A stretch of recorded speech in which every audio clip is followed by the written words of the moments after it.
When using Spring Data JPA, you are used to derived and custom queries that return the result in your preferred format. A typical example is a DTO projection, which is the most efficient one for read-only operations. To use it in a derived or custom JPQA query, you only need to change the return type of your repository method to your DTO class or interface. But when using a native query, some limitations make DTOs a little harder to use. Hi, I'm Torben Jansen. If you want to learn how to build incredible efficient persistence layers with Hibernate and Spring and all types of other Java persistence related stuff, subscribe and click the bell to get new videos every week. And also don't forget to like this video if you found it helpful. That helps me reach more people with it. Let's get into the IDE and talk about DTO projections for native queries. Let's start with the good news. You can use an interface-based DTO projection with a native query in the same way you use it with a derived or custom JPQA query. The only thing you need to take care of is the alias of each column. You first need to define an interface that defines a getter method for each attribute your projection shall contain. At runtime, Spring Data JPA then generates a class that implements that interface. You can then use that interface as the return type of a repository method. To assign a native query to that method, you need to annotate it with a query annotation, provide the native SQA statement, and set the native attribute to true. When you define the query, you should double-check if the alias of each column can get mapped to the corresponding getter method. In my example, I'm using Snakecase for the database columns, and Spring Data JPA wouldn't be able to map that to the getter methods, which are in CamelCase. I therefore defined an alias in CamelCase for each column. Spring Data JPA then handles the mapping of the query result to the generated implementation of the interface automatically. If it can't find a matching alias for a getter method, a call of that method returns null. Even though Spring Data JPA is more flexible, the JPA specification only supports class-based DTO projections. It requires a Java class with a constructor that initializes all attributes you want to use. You can easily use this class as a projection in derived queries and custom JPQA queries. Your custom query needs to use a constructor expression that defines the constructor you want to call. Spring Data JPA generates such an expression when deriving the query statement from the method name. Unfortunately, you can't rely on Spring Data JPA's automatic mapping feature when using a native query.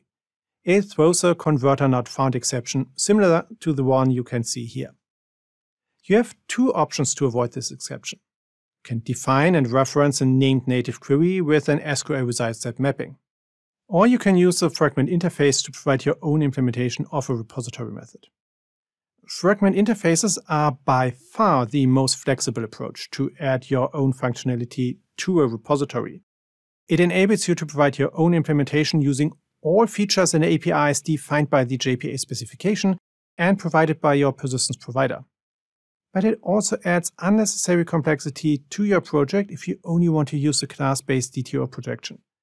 Because of that, I will not show this approach in this video. If you want to learn more about fragment interfaces, please watch my video about composite repositories.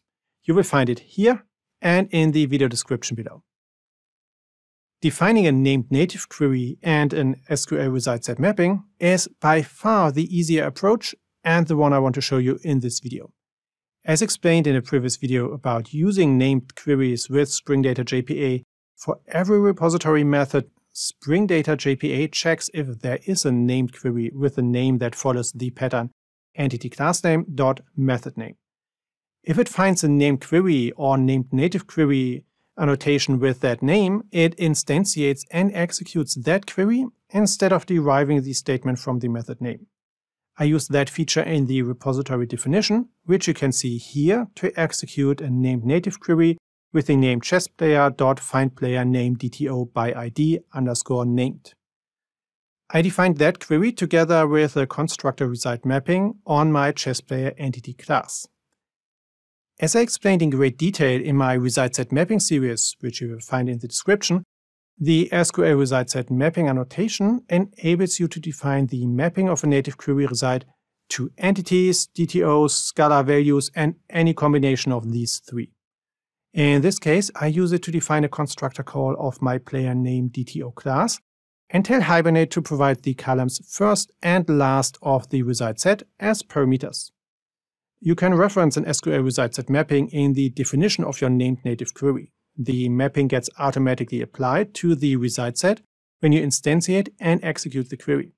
That's also the case when Spring Data JPA executes this query when you call the corresponding repository method. This is the easiest option to use a class-based DTO projection with a native query. As I showed in this video, you can easily use Spring Data JPA's interface-based DTO projection with native queries. You only need to set the interface as the return type of the repository method that executes the native query. Spring Data JPA doesn't provide an automatic mapping of class-based DTOs for native queries. The easiest way to use this projection is to define your query as a named native query and assign an SQL result set mapping that defines a constructor result mapping. The instantiation of the DTO objects is then handled by the underlying persistence provider when Spring Data JPA executes the named native query. Okay, that's it for today. If you want to learn more about Hibernate and Spring, you should join the free member library. It gives you free access to a lot of member-only content like cheat sheets and ebooks about using native queries with JPA and Hibernate. I'll add the link to it to the video description below. And if you liked today's video, please give it a thumbs up and subscribe below. Bye!